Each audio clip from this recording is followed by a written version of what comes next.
Obviously, the website learningtogive.org has an amazing amount of resources, and you've shared with us some of those. Yeah.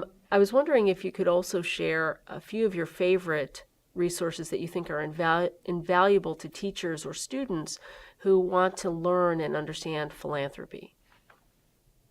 Probably the newest book out is the book by Bob Payton and Michael Moody from IU called Understanding Philanthropy, which is a good overview of the field.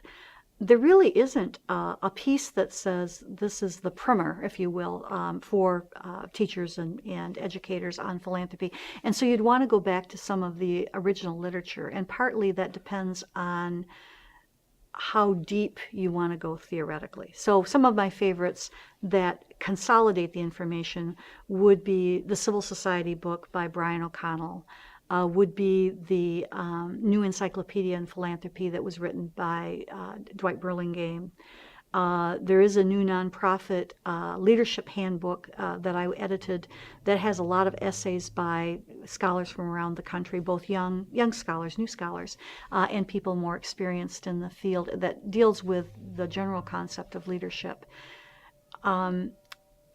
It's a very narrow bookshelf. There are not very many books compared to any other field. And so if you just were to go into the library and ask about philanthropy, you would find maybe a dozen really good books. The reason I pause is because then you could go back another layer and really, with a philanthropy perspective, begin to read de Tocqueville's Democracy in America, go back and look at some of the founding documents. There's a very good book by David Hammock that takes a look at original documents with a little briefing about how those documents relate to philanthropy. And so if you wanted to dive that deep, you could do that as well.